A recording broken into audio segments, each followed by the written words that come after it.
las acuarelas, pues había ahí pues una contradicción, Un lado salvaje para analizar por los dos psiquiatras, por ejemplo, que forman parte del nuevo gobierno de Castilla y León, ¿verdad, Fernando? Podría ser una buena materia de...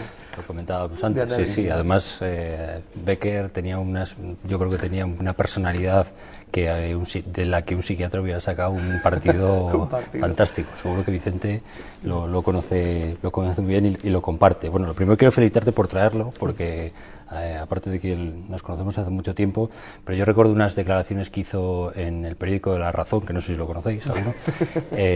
Hace como en el 2003, o por ahí, cuando ganaste el Mercenario del Dux, el destino guión de aquel año, ¿no? Y yo recuerdo que decías algo así como que los flashes, es decir, la luz de la fama, ¿no? Los flashes de los fotógrafos y por tanto las cámaras seguramente, ¿no? Te producían úlceras, ¿no? Que úlceras de estómago. Entonces digo, Quique es un...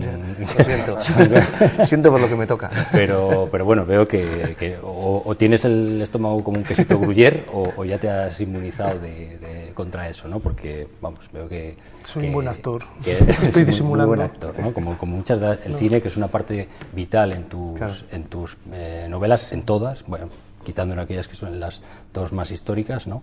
Yo creo que es una de las partes fundamentales, ¿no? Pero bueno, sobre el personaje de Ariel Conceiro, que a mí me gustaría decir que tiene trampa, ¿eh? O sea, que no os creáis que Vicente habla muy bien, es un erudito, además, como habéis visto, pero tiene trampa, ¿eh? Porque es un detective bibliófilo y detective de libros, ¿no? Pero es que él es bibliotecario, ¿no? Claro. Entonces juega con una ventaja enorme porque se dedica a investigar, por tanto es un detective, se dedica a los libros porque es bibliotecario y además los ama con pasión, ¿no? Entonces, bueno, tiene ciertas similitudes con el autor. Sí, yo creo que... Es un poco pusilánime también, ¿eh? Yo tampoco... Es cierto que en todos los personajes siempre metes algo, evidentemente en el de Ariel Conceiro siempre me lo dicen, me he metido muchas cosas de mí, pero bueno, hay cosas que quiero creer que no, sí. y es verdad, por ejemplo, en esta novela ahora le acompaña otro personaje que para mí es casi más importante dentro de la novela, que es una inspectora de policía que se llama Olga Tarinonte, que forman ahí una pareja muy peculiar. Es justo lo contrario de las que suelen ser las parejas estas de las novelas o de las películas de aventuras, en las que él es el hombre que hace absolutamente todo, el héroe y tal, y ella se dedica solo a gritar, y es la miedosa y la que provoca todos los problemas, etcétera, etcétera. Y aquí es casi todo lo contrario, ella es la que lleva todo el peso físico, por así decirlo, porque es la valiente, es la que se atreve todo, y mientras que Ariel Conceiro siempre es en ese sentido el lado femenino, por así decirlo. Hay un vuelco y también de Olga Tarinonte creo tener alguna cosa. Es cierto que de todos pues tienes algo, pero como tú dices, posiblemente Ariel Conceiro sea mi alter ego más evidente. Tiene un poco de trampa. Lo que sí que creo es que entre el Ariel Conceiro del Necronomicon nazi y siempre existen muchas relaciones, muchas concomitancias de uno con otro, pero sí que ha evolucionado, ¿no? Yo sí que veo entre uno y otro, todavía no lo he acabado, pero bueno, estoy en ello. Yo sí que veo un personaje que poco a poco va cogiendo cuerpo literariamente, ¿no? Es decir, entiendo que buscarás también una cierta universalidad del personaje, ¿no? En algún momento, ¿no? Es decir, convertirlo en tu propio Humber o en tu John Silver o en un patrullero mancuso al estilo Vicente Álvarez, ¿no? Imagino que esa será tu pretensión, o por lo menos así. Sí, así yo lo que quiero darles es como un impulso vital reconocible. Es decir, yo, como comentaba antes, para esta saga pues tengo mucha fe puesta en ella, y tengo muchas ideas, ¿no? Entonces sí que es cierto que yo ya tengo prefigurado no solo lo que le ha pasado, la evolución que va a seguir el personaje, sino lo que le va a ocurrir en las próximas entregas. Entonces, bueno, le van a suceder una serie de cosas que a él le van a hacer evolucionar y le van a hacer cambiar bastante en su forma de ser y en su forma de plantearse en el mundo, porque evidentemente él además es un personaje un poco torturado, sobre todo por una historia de amor del pasado que le tiene continuamente dándole vueltas y a la que está continuamente pues recurriendo de una u otra forma, y entonces a mí pues me interesa un poco analizar toda esa evolución. Y al respecto, un poco volviendo a Becker ahora al comentar esto de la historia torturada, del amor y tal, pues no es una casualidad que yo haya elegido Becker para compartir este viaje con Ariel Conceiro en esta entrega, no es una casualidad. Uno de las obsesiones que yo tengo y de los motivos que tengo para que haber juntado a estos dos personajes uno real, otro ficticio, es un poco demostrar, y es lo que intento a lo largo del libro, que los dos manejan territorios muy conocidos y que transitan ambos con obsesión, pues la nostalgia, el exacerbado romanticismo, la certeza de que al menos en los asuntos del corazón cualquier tiempo pasado fue mejor. Todo ese tipo de cosas que están en la idiosincrasia, en el ADN de Ariel Conceiro, evidentemente nos remiten a la figura pues fastuosa y romántica, exacerbada de Gustavo Adolfo Bécquer. Jesús.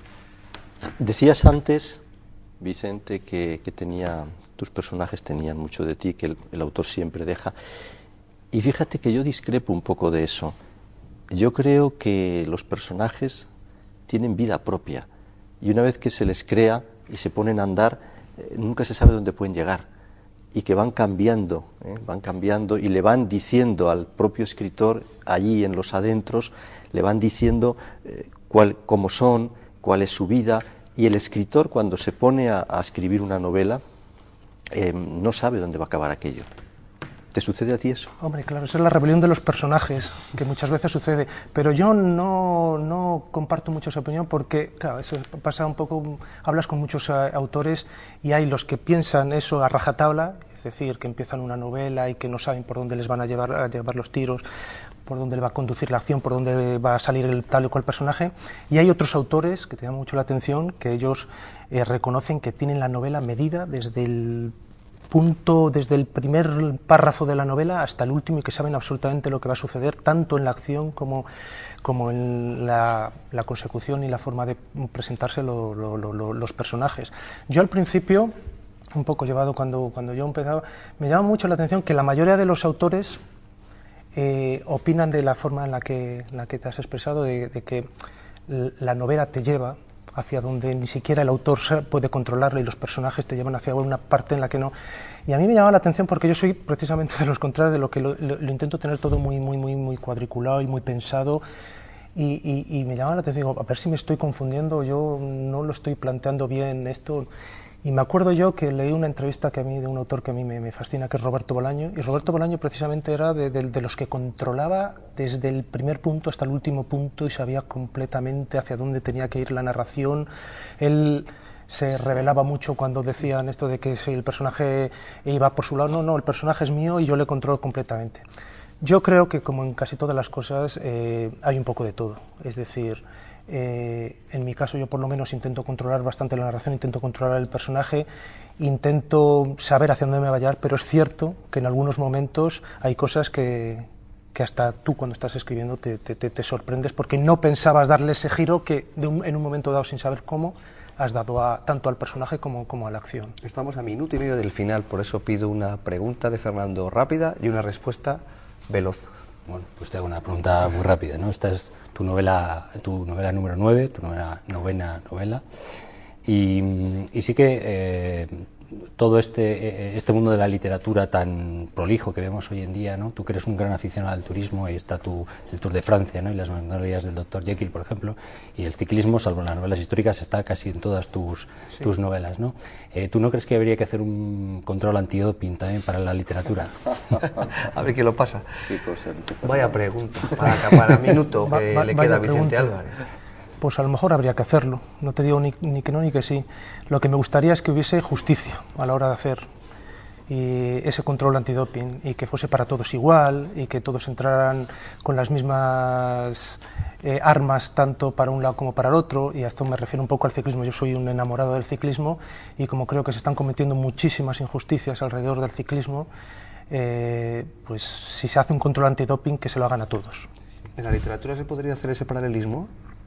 Ya en 20 segundos. Eso se lo tendrías que preguntar a él, que es el que ha plantado. Un vallisoletano gallego, este chico de dónde es. Un poco gallego, una onda raíz gallega.